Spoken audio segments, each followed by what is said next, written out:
Hello বন্ধুরা, সবাই কেমন আছো? আশা করছি ভালো আছো। নিয়ে চলে এসেছি আজকে রান্না বান্না। তো এই যে কড়াই বসিয়ে দিয়েছি, গরম হয়ে গেছে। উচ্ছে আলু ভাজা করব। তো দেখ, তেল দিয়ে নিই। কড়াই তো গরম হয়ে গেছে, তেল দিয়ে দিয়েছি। কালো জিরা শুকনো লঙ্কা ফোড়ন দিয়েছি। আলুগুলো দিয়ে দেবো। আলু উচ্ছেটা কাটা আছে, দিয়ে দেবো। আলু উচ্ছের সাথে একটা পেঁয়াজ দিয়ে দিয়েছি কেটে। একটু নুন হলুদ দেবো। পাশে কড়াই বসিয়ে দিয়েছি। কড়াই গরম হয়ে গেছে, তেল দিয়েছি। এদিকে মাংস বসিয়ে দেব। তার জন্য আলু ভাজার জন্য কড়াইতে তেল দিয়ে দিয়েছি। আলু ভেজে তুলে ওই কড়াইতে মাংস বসিয়ে দেব। আলু ভাজা বসিয়ে দিয়েছি। একটু নুন, আলুটা দিয়েছি, ভাজা বসেছে। একটু নুন হলুদ দিয়ে দিলাম। ভালো করে আলুগুলো লাল লালগুলোতে ভেজে নেব। তো বন্ধুরা, আজ তোমাদের কী রান্না করছো কমেন্ট করে জানিও। আমার তো মাংস, শাক, উচ্ছে আলু ভাজা। এদিকে দেখো, উচ্ছে আলু ভাজা বসিয়ে দিয়েছি, হয়ে এসছে প্রায়। আরেকটু হতে বাকি আছে, গ্যাসটা কমানো আছে। উচ্ছে আলু ভাজা নামিয়ে নিয়ে আমি এতে করব শাক। কেটে বেছে ধুয়ে রেখেছি, শাকটা বসাবো। আলু ভেজে তুলে নিয়েছি। শুকনো লঙ্কা জিরে আর তেজপাতা ফোড়ন দিলাম। দিয়ে কেটে রাখা পেঁয়াজটা দিয়ে দিয়েছি। পেঁয়াজটা লাল লাল করে ভেজে নেবো।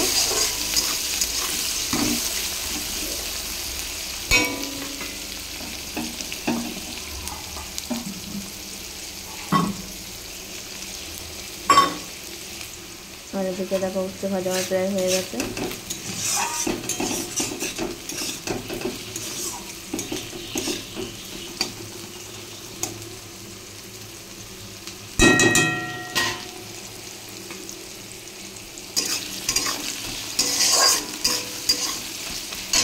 পেঁয়াজটা একটু ভাজা ভাজা হলে টমেটোটা কুচিয়ে পেঁয়াজের উপরেই দিয়ে দেবো।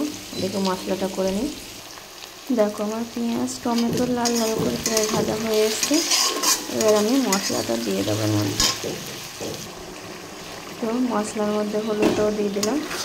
ভালো করে মশলাটা কষিয়ে নেব।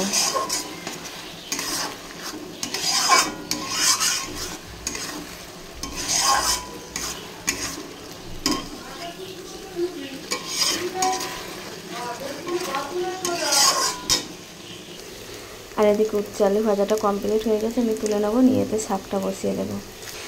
শাকের জন্য শুধু 5 ফোড়ন দিলাম। আর এই যে পেঁয়াজ লঙ্কা কাটা দিয়ে দিলাম। পেঁয়াজটাকে লাল লাল করে ভেজে নেব। নিয়ে শাকটা দেবো।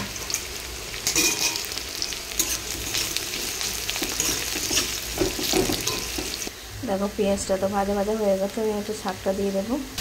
শাকের নুন হলুদটা দিয়ে দিয়েছি। এবার গ্যাসটা কমে আর চাপা দিয়ে দেবো। আস্তে আস্তে ওটা হোক। ওদিকে মাংসটা, আমার মশলাটা প্রায় কষা হয়ে এসছে। এদিকে দেখো, মাংসের মশলা আমার প্রায় কষা হয়ে গেছে। এবার মাংসটা আমি দিয়ে দেবো। সাইড দিয়ে তেল ছেড়ে গেছে, দেখছো? তেল ছেড়ে গেছে সাইড দিয়ে। এবার আমি মাংসটা দেবো, দিয়ে ভালো করে কষিয়ে নেব। মাংসটা দিয়ে দিয়েছি।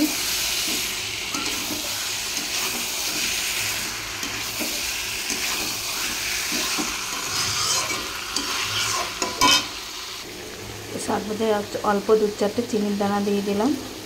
আর এদিকে দেখো, মাংস যেমন কত সুন্দর হয়েছে কষাটা।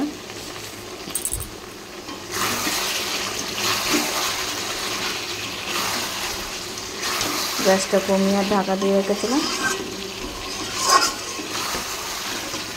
ভালো আর একটু কষা হবে। কষা হলে বা জল দেবো।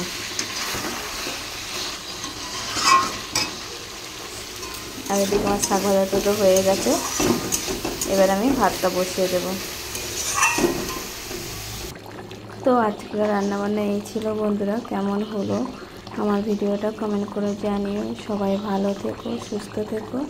সবাইকে জানাই শুভ দুপুরে অনেক শুভেচ্ছা ও ভালোবাসা। তো টাটা বন্ধুরা।